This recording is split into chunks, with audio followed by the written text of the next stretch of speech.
जय श्री राम। प्रातःकाल भरत जी ने तीर्थ राज में स्नान किया और समाज सहित मुनि को सिर निवाकर और ऋषि की आज्ञा तथा आशीर्वाद को सिर चढ़ाकर दंडवत करके बहुत विनती की। तदंतर रास्ते की पहचान रखने वाले लोगों के साथ सब लोगों को लिए हुए भरत जी चित्रकूट में चित्त लगाए चले। भरत जी राम सखा निषाद के हाथ में हाथ दिए हुए ऐसे जा रहे हैं मानो साक्षात प्रेम ही शरीर धारण किए हुए है। ना तो उनके पैरों में जूते हैं ना सिर पर छाया है। उनका प्रेम नियम व्रत और धर्म निष्कपट है। वे सखा निषादराज से लक्ष्मण जी और श्री रामचंद्र जी और सीता जी के रास्ते की बातें पूछते हैं और वह कोमल वाणी से कहता है। श्री रामचंद्र जी के ठहरने की जगहों और वृक्षों को देख देख कर उनके हृदय में प्रेम रोके नहीं रुकता। भरत जी की यह दशा देखकर देवता फूल बरसाने लगे। पृथ्वी कोमल हो गई और मार्ग मंगल का मूल बन गया। बादल छा गए और सुख देने वाली सुंदर हवा बह रही है। भरत जी के जाते समय मार्ग जैसा सुखदायक हुआ वैसा श्री रामचंद्र जी को भी नहीं हुआ था। रास्ते में असंख्य जड़ चेतन जीव थे। उनमें से जिनको प्रभु श्री रामचंद्र जी ने देखा था, जिन्होंने श्री रामचंद्र जी को देखा, वे सब परम पद के अधिकारी हो गए। परंतु अब भरत जी के दर्शन ने तो उनका भव जन्म मरण रूपी रोग ही मिटा दिया है। भरत जी के लिए यह कोई बड़ी बात नहीं है, जिन्हें श्री राम जी स्वयं अपने मन में स्मरण करते रहते हैं। जगत में जो भी मनुष्य एक बार राम कह लेते हैं वे तरने तारने वाले हो जाते हैं। फिर भरत जी तो श्री रामचंद्र जी के प्यारे तथा उनके छोटे भाई ठहरे। तब भला उनके लिए मार्ग मंगलदायक कैसे ना हो। सिद्ध साधु और श्रेष्ठ मुनि ऐसा कह रहे हैं और भरत जी को देखकर हृदय में हर्ष लाभ करते हैं। भरत जी के प्रभाव को देख देख कर देवराज इंद्र को सोच हो गया, संसार भले के लिए भला और बुरे के लिए बुरा है। उसने गुरु बृहस्पति जी से कहा है, प्रभु वही उपाय कीजिए जिसे श्री रामचंद्र जी और भरत जी की भेंट ना हो। श्री रामचंद्र जी संकोची और प्रेम के वश हैं और भरत जी प्रेम के समुद्र हैं। बनी हुई बनाई बात बिगाड़ना चाहते हैं, इसीलिए कुछ छल ढूंढकर इसका उपाय कीजिए। इंद्र के वचन सुनते ही देवगुरु बृहस्पति जी मुस्कुराए। उन्होंने 1000 नेत्रों वाले इंद्र को नेत्रों रहित समझा और कहा, हे देवराज, माया के स्वामी श्री रामचंद्र जी के सेवक के साथ कोई माया करता है तो वो उल्टकर उनके अपने ऊपर ही आ पड़ती है। उस समय तो श्री रामचंद्र जी का रुख जानकर कुछ किया था, परंतु इस समय कुचाल करने से हानि होगी। हे देवराज, श्री रघुनाथ जी का स्वभाव सुनो। वे अपने प्रति किए हुए अपराध से कभी कष्ट नहीं होते, कभी रुष्ट नहीं होते, पर जो कोई उनके भक्त का अपराध करता है वे श्री राम की क्रोधाग्नि में जल जाता है। लोक और वेद दोनों में इतिहास प्रसिद्ध है। इसकी महिमा दुर्वासा जी जानते हैं। सारा जगत श्री राम को जपता है। वे श्री राम जी जिनको जपते हैं उन भरत जी के समान श्री रामचंद्र जी का प्रेमी कौन होगा। हे देवराज, श्री रघुकुल श्रेष्ठ श्री रामचंद्र जी के भक्त का काम बिगाड़ने की बात मन में भी ना लाइए। ऐसा करने में लोक में अपयश और परलोक में दुख होगा और शोक का समान दिनों दिन बढ़ता ही चला जाएगा। हे देवराज, हमारा उपदेश सुनो। श्री राम जी को अपना सेवक परम प्रिय है।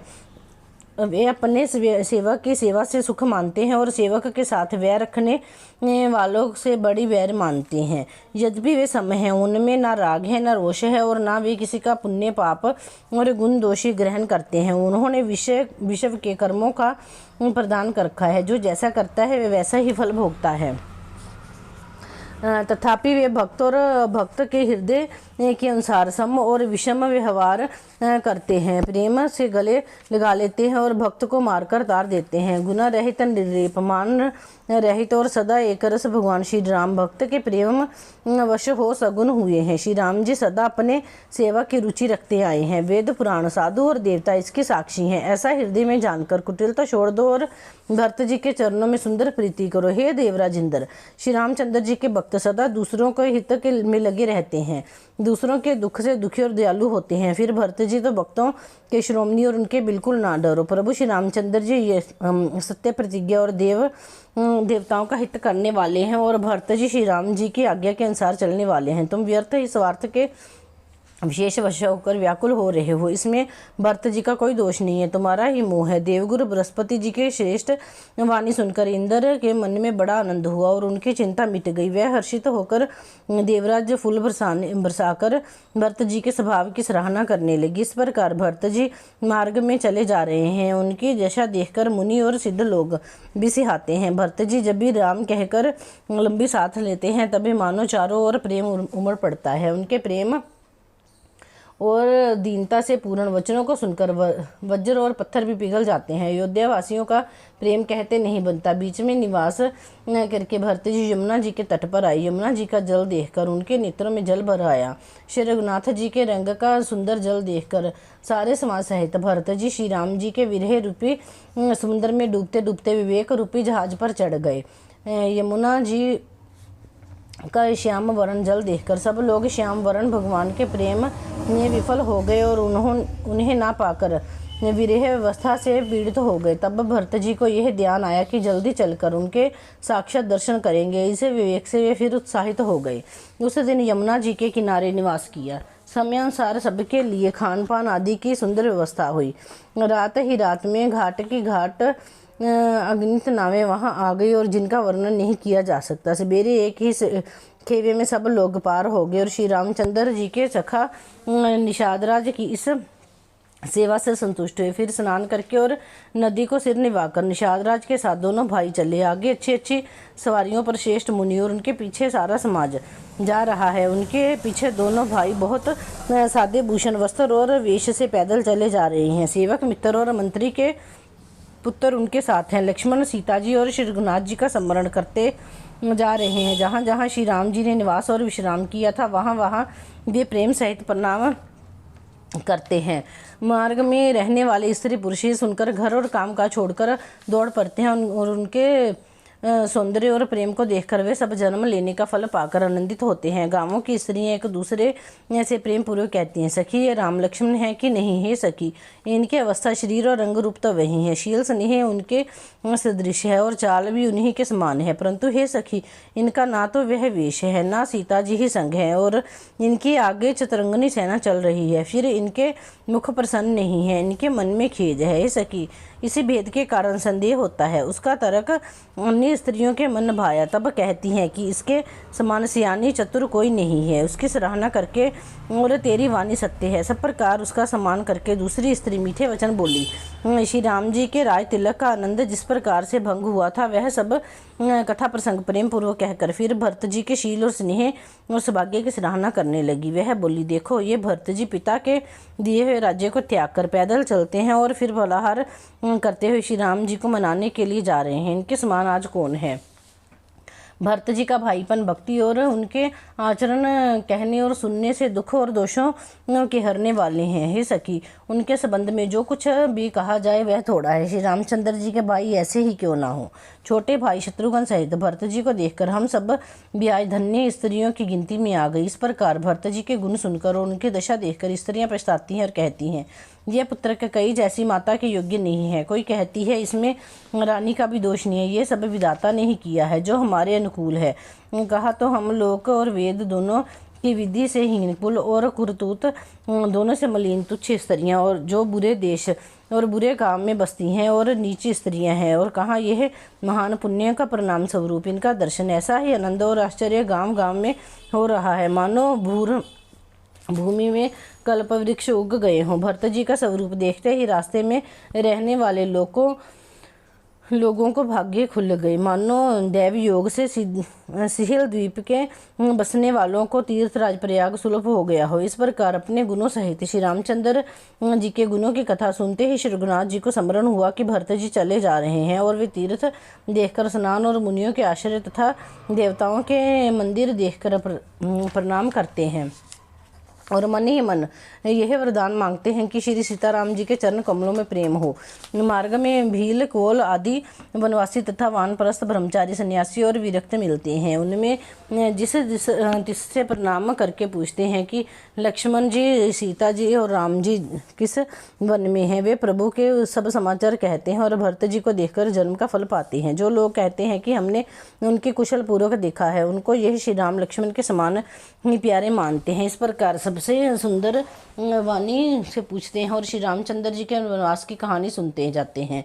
उस दिन वहीं ठहरकर दूसरे दिन प्रातःकाल श्री रघुनाथ जी का स्मरण करके चले। साथ के सब लोगों को भी भरत जी के समान ही श्री राम जी के दर्शन की लालसा हुई। सबको मंगल सूचक शकुन हो रहे हैं। सुख देने वाली नेत्र और भुजाएं फड़क रही हैं। समाज सहित भरत जी को उत्साह हो रहा है कि श्री रामचंद्र जी मिलेंगे और दुख का दाह मिट जाएगा। जिसमें जिसके जी में जैसा है वह वैसा ही मनोरथ करता है। सब स्नेह रूपी मदिरा से शके हुए चले जा रहे हैं, अंग स्थिर है, रास्ते में पैर डगमगा रहे हैं और प्रेमवश विफल वचन बोल रहे हैं। राम सखा निषादराज ने उसी समय स्वभाव ही सुहावना पर्वत शिरोमणि कामद गिरि दिखलाया, जिसके निकट ही पयस्विनी नदी के तट पर सीता जी समेत दोनों भाई निवास करते हैं। सब लोग उस पर्वत को देखकर जानकी जीवन श्री रामचंद्र जी की जय हो ऐसा कहकर दंडवत प्रणाम करते हैं। राम राज समाज प्रेम में ऐसा मगन है मानो श्री रघुनाथ जी अयोध्या को लौट चले हों। भरत जी का उस समय जैसा प्रेम था वैसा शेष जी भी नहीं कह सकते। कवि के लिए तो वह वैसा ही अगम है जैसा हंता और ममता से मलिन मनुष्यों के लिए ब्रह्मांड। सब लोग श्री रामचंद्र जी के प्रेम के मारे स्थिर होने के कारण सूर्यास्त होने के भी 2 कोस चल पाए और जलस्थल का सुपास देखकर रात को वहीं रह गए। रात बीतने पर श्री रघुनाथ जी के प्रेमी भक्त जी ने आगे गमन किया। उधर श्री रामचंद्र जी रात शेष रहते ही जागे। रात को सीता जी ने ऐसा स्वप्न देखा मानो समाज सहित भरत जी यहाँ आए हैं। प्रभु के वियोग की अग्नि में उनका शरीर संतप्त है। सभी लोग मन में उदास, दीन और दुखी हैं। सासुओं के दूसरे ही सूरत में देखा। सीता जी का स्वप्न सुनकर श्री रामचंद्र जी के नेत्रों में जल भर आया और सबको सोच में छुड़ा देने वाले प्रभु स्वयं सोच के वश हो गए और बोले, लक्ष्मण ये स्वप्न अच्छा नहीं है, कोई विषम कुसमाचार सुनावेगा। ऐसा कहकर उन्होंने भाई सहित स्नान किया और त्रिपुरारी महादेव जी का पूजन करके साधुओं का समाज किया। देवताओं का समाज और मुनियों की वंदना करके श्री रामचंद्र जी बैठ गए और उत्तर दिशा की ओर देखने लगे। आकाश में धूल छा रही है, बहुत से पक्षी और पशु व्याकुल होकर भागे हुए प्रभु के आश्रम को आ रहे हैं। तुलसीदास जी कहते हैं, प्रभु श्री रामचंद्र जी देखकर उठे और सोचने लगे कि क्या कारण है। वे चित्त में आश्चर्य युक्त हो गए। उसी समय कोल भीलों ने आकर सब समाचार कहे। तुलसीदास जी कहते हैं कि सुंदर मंगल वचन सुनते ही श्री रामचंद्र जी के मन में बड़ा आनंद हुआ। शरीर में पुलकावली छागी और शरद ऋतु के कमल के समान नितर प्रेम अश्रुओं से भर गए। सीतापति श्री रामचंद्र जी पुनः सोच के वश हो गए कि भरत के आने का क्या कारण है। फिर एक ने आकर ऐसा कहा कि उनके साथ में बड़ी भारी चतुरंगनी सेना भी है। ये सुनकर श्री रामचंद्र जी को अत्यंत सोच हुआ। इधर तो पिता के वचन और उधर भाई भरत का संकोच। भरत जी के स्वभाव को मन में समझकर तो प्रभु श्री रामचंद्र जी चित्त को ठहरने के लिए कोई स्थान नहीं दे पा रहे। तब यह जानकर समाधान हो गया कि भरत साधु और सियाने तथा मेरे कहने में है। लक्ष्मण जी ने देखा कि प्रभु श्री रामचंद्र जी के हृदय में चिंता है तो समय के अनुसार अपना नीति नियुक्त विचार कहने लगे। हे स्वामी, आपके बिना ही पूछे मैं कुछ कहता हूँ। सेवक समय पर डिठाई करने में डीठ नहीं समझा जाता। हे स्वामी, आप सर्वज्ञों में शिरोमणि हैं। मैं सेवक तो अपनी समझ की बात कहता हूँ। हे नाथ, आप परम सहृदय, सरल हृदय तथा शील और स्नेह के भंडार हैं। आपका सभी पर प्रेम और विश्वास है और अपने हृदय में सबको अपने ही समान जानते हैं, परंतु मूढ़ विषय जीव प्रभुता पाकर मोहवश अपने असली स्वरूप को प्रकट कर देते हैं। भरत नीतिपरायण, साधु और चतुर है तथा प्रभु के चरणों में उसका प्रेम है। ऐसा बात को सारा जगत जानता है। वे भरत भी आज श्री राम जी का पद पाकर धर्म की मर्यादा को मिटाकर चले। कुटिल खोटे भाई भरत को समय देखकर और यह जानकर कि राम जी वनवास में अकेले हैं, अपने मन में बुरा विचार करके समाज जोड़कर राज्य को निष्कंटक करने के लिए आए हैं। करोड़ों प्रकार की कुटिलताएं रचकर सेना बटोरकर दोनों भाई आगे आए। यदि इनके हृदय में कपट और कुचाल न होती तो रथ, घोड़े और हाथियों की कतार किसे सुहाती, परंतु भरत की व्यर्थ ही कौन दोष दे। राजपद पा जाने पर सारा जगत ही पागल हो जाता है। चंद्रमा गुरु पत्नी गामी हुआ। राजा नहुष ब्राह्मणों की पालकी पर चढ़ा और राजा वेन के समान नीच तो कोई भी नहीं होगा। जो लोक और वेद दोनों से विमुख हो गया। सहस्त्र बाहु देवराज इंद्र और त्रिशंकु आदि किसी को राज मद ने कलंक नहीं लगाया। भरत ने यह उपाय उचित ही किया है, क्योंकि शत्रु और ऋणी को कभी जोर से जरा भी शेष नहीं रखना चाहिए। हाँ, भरत ने एक बात अच्छी नहीं की, जो राम जी को सहाय जानकर उनका निरादर किया। पर आज संग्राम में श्री राम जी का क्रोध पूर्ण मुख देखकर यह बात भी उनके समझ में विशेष रूप से आ जाएगी। इतना कहते ही लक्ष्मण जी नीति रस भूल गए और युद्ध स्वरूपी वृक्ष पुलकावली के बहाने से फूल उठा वे प्रभु श्री रामचंद्र जी के चरणों की वंदना करके चरण रज को सिर पर रखकर सच्चा और स्वाभाविक बल कहते हुए बोले, हे नाथ, मेरा कहना अनुचित ना मानिएगा। भरत ने हमें कम नहीं प्रचारा, आखिर कहाँ तक सहा जाए और मन मारे रह जाए, जब स्वामी हमारे साथ हैं और धनुष हमारे हाथ में है।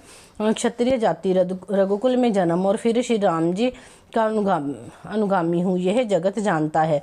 धूल के समान नीच कौन है, परंतु यह भी लात मारने पर सिर ही चढ़ती है। यह जो कहकर लक्ष्मण जी ने उठकर हाथ जोड़कर आज्ञा मांगी, मानो वीररस सोते से जाग उठा हो। सिर पर जटा बांधकर कमर में तरकस कस लिया और धनुष को सजकर तथा बाणों को हाथ में लेकर कहा, आज मैं श्री राम का सेवक होने का यश लूं और भरत को संग्राम में शिक्षा दूं। श्री रामचंद्र जी के निरादर का फल पाकर दोनों भाई रन शैया पर सोवे। अच्छा हुआ जो सारा समाज आकर एकत्रित हो गया। आज मैं पिछला सब क्रोध प्रकट करूंगा। जैसे सिंह हाथियों के झुंड को कुचल डालता है और बाज जैसे लवे को लपेटने में ले लेता है, वैसे ही भरत को सेना समेत और छोटे भाई सहित तिरस्कार करके मैदान में पछाड़ूंगा। यदि शंकर जी भी आकर उनकी सहायता करें तो भी मुझे राम जी की सौगंध है, मैं उन्हें युद्ध में मार डालूंगा। लक्ष्मण जी को अत्यंत क्रोध से तमतमाया हुआ देखकर और उनके प्रमाणिक सुगंध सुनकर सब लोग भयभीत हो जाते हैं और लोकपाल घबराकर भागना चाहते हैं। सारा जगत भय में डूब जाता है और लक्ष्मण जी के अपार बाहुबल की प्रशंसा करती हुई आकाशवाणी हुई, हे तात, तुम्हारे प्रताप और प्रभाव को कौन कह सकता है और कौन जान सकता है, परंतु कोई भी काम हो उसे अनुचित उचित खूब समझ बूझकर किया जाए तो कोई अच्छा कहते हैं। वेद और विद्वान कहते हैं कि जो बिना विचारे जल्दी में किसी काम को करके पीछे पछताते हैं वे बुद्धिमान नहीं है। देववाणी सुनकर लक्ष्मण जी सुखचा गए। श्री रामचंद्र जी और सीता जी ने उनका आदर के साथ सम्मान किया। हे तात, तुमने बड़ी सुंदर नीति कही है भाई। राज्य का मद सबसे कठिन मद है। जिन्होंने साधुओं की सभा का सेवन नहीं किया वे ही राजा राम राजमद रूपी मुद्रा का आचमन करते हैं, मतवाले हो जाते हैं। लक्ष्मण सुनो, भरत श्रीखा उत्तम पुरुष ब्रह्मा की सृष्टि में ना तो कहीं सुना ही गया है ना देखा गया है।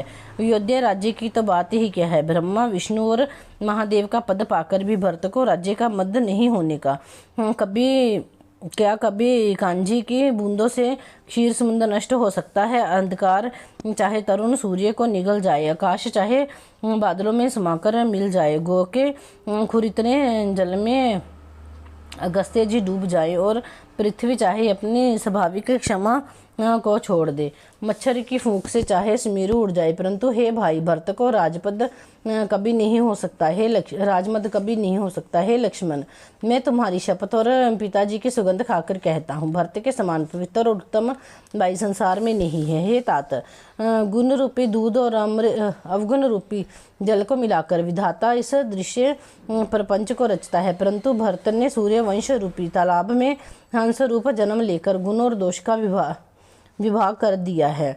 गुण रूपी दूध को ग्रहण कर और अवगुण रूपी जल को त्याग कर भरत ने अपने यश से जगत में उजाला कर दिया है। भरत जी के गुणशील और स्वभाव को कहते कहते श्री रघुनाथ जी प्रेम समुद्र में मगन हो गए। श्री रामचंद्र जी की वाणी सुनकर और भरत जी पर उनका प्रेम देखकर समस्त देवता उनकी सराहना करने लगे कि श्री रामचंद्र जी के समान कृपा के धाम और प्रभु कौन है। यदि जगत में भरत का जन्म ना होता तो पृथ्वी पर संपूर्ण धर्मों की धुरी को कौन धारण करता है। हे रघुनाथ जी, कविकुल के लिए अगम भरत जी के गुणों की कथा आपके सिवा और कौन जान सकता है। लक्ष्मण जी, श्री रामचंद्र जी और सीता जी ने देवताओं की वाणी सुनकर अत्यंत सुख पाया, जो वर्णन नहीं किया जा सकता। जहाँ भरत जी ने सारे समाज के साथ पवित्र मंदाकिनी में स्नान किया, फिर सबको नदी के समीप ठहराकर तथा माता और गुरु और मंत्री की आज्ञा मांगकर निषादराज और शत्रुघ्न को साथ लेकर भरत जी वहां को चले जहां सीता जी और श्री रघुनाथ जी थे। भरत जी अपनी माता कैकेयी की करनी को समझकर सुख चाहते हैं और मन में करोड़ों कुतर्क करते हैं। श्री राम लक्ष्मण और सीता जी मेरा नाम सुनकर स्थान छोड़कर कहीं दूसरी जगह न उठकर चले जाएं। मुझे माता के मत में मानकर वे जो कुछ भी करें सो थोड़ा है, पर वे अपनी ओर समझकर विरध और संबंध को देखकर मेरे पापों और अवगुणों की क्षमा करके मेरा आदर ही करेंगे। चाहे मलिन मन जानकर मुझे त्याग दे, चाहे अपना सेवक मानकर मेरा सम्मान करें। मेरे तो श्री रामचंद्र जी की जूतियां ही शरण है। श्री रामचंद्र जी तो अच्छे स्वामी हैं, तो दोष सब दास का ही है। जगत में यश के पात्र तो चातक और मछली ही हैं, जो अपने नियम और प्रेम को सदा नया बनाए रखने में निपुण है। ऐसा मन में सोचते हुए भरत जी मार्ग में चले जाते हैं। उनके सब अंग संकोच और प्रेम से शिथिल हो रहे हैं। माता की हुई बुराई उन्हें लौटती है, पर धीरज की धुरी को धारण करने वाले भरत जी भक्ति के बल से चले जाते हैं और श्री रघुनाथ जी के स्वभाव को समझते हैं। तब मार्ग में उनके पैर जल्दी जल्दी पड़ने लगे हैं। उस समय भरत की दशा कैसी है, जैसी जल के प्रवाह में जल के भोर की गति होती है। भरत जी का सोच और प्रेम देखकर उस समय निषाद विदेह हो गया। मंगल शकुन होने लगे। उन्हें सुनकर और विचार कर निषाद कहने लगा, सोच मिटाइएगा, हर्ष होगा पर फिर अंत में दुख होगा। भरत जी ने सेवक के सब वचन सत्य जाने और वे आश्रम के समीप जा पहुंचे। वहां वन और पर्वत के समूहों को देखा तो भरत जी इतने आनंदित हुए मानो कोई भूखा अच्छा अन्न पा गया हो। जैसे इति के भय से दुखी हुई और तीनों तापों तथा क्रूर ग्रहों और महामारियों से पीड़ित प्रजा किसी उत्तम देश और उत्तम राज्य में जाकर सुखी हो जाए। भरत जी की गति ठीक उसी प्रकार की है। श्री रामचंद्र जी के निवास से वन की समाप्ति ऐसे शोभित हुए मानो अच्छे राजा को पाकर प्रजा सुखी हो। सुहावना वन ही पवित्र देश है। विवेक उसका राजा है और वैरागी मंत्री है। यम तथा नियम